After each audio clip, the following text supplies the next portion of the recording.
नमस्कार, राम राम। तो हुदहुद की कहानी को एक बार फिर हम आगे बढ़ा रहे हैं और आप आ जाइए पेज नंबर 107 पे।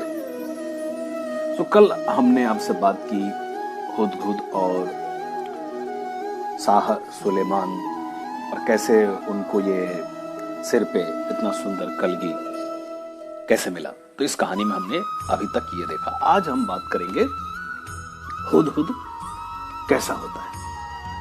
तो आप जल्दी से पेज नंबर 107 पे आइए कि हुदहुद एक बहुत ही सुंदर पक्षी है।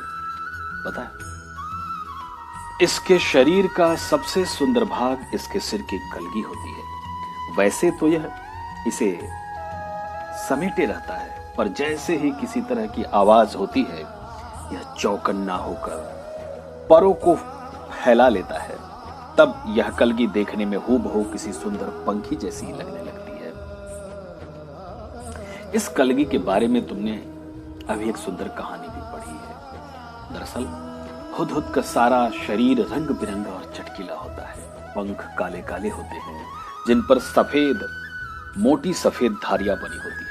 गर्दन का अगला हिस्सा बादामी रंग का होता है, चोटी भी बादामी रंग की होती है, मगर उसके सिरे काले और सफेद होते हैं। दुम यानी पूंछ का भीतरी हिस्सा सफेद और बाहरी हिस्सा काले रंग का होता है।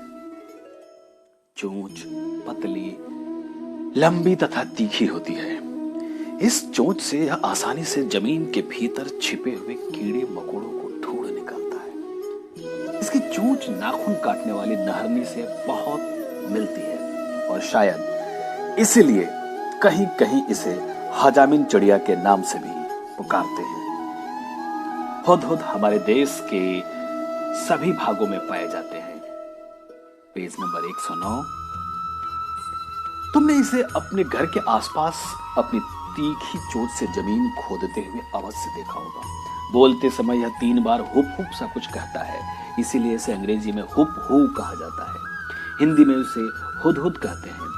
दूब में कीड़ा ढूंढने के कारण हमारे देश में कहीं कहीं इसे पदुबिया भी कहते हैं और सुंदर कलगी की वजह से कुछ देशों में लोग इसे शाह सुलेमान कहकर पुकारते हैं। मादा हुदहुद 3 से 10 तक अंडे देती है। जब तक बच्चे अंडे से बाहर नहीं निकल जाते वह अंडों पर बैठी रहती है, हटती नहीं।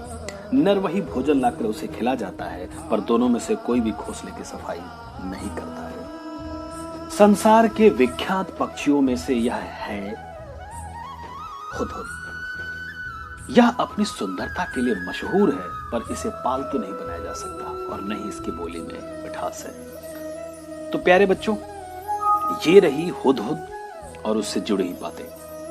आप अपनी आवाज में हुदहुद के बारे में कम से कम 5 या 7 लाइन रिकॉर्ड करिए और हो सके तो मुझ तक पहुंचाइए।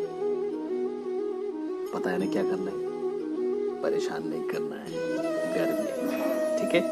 Okay, bye.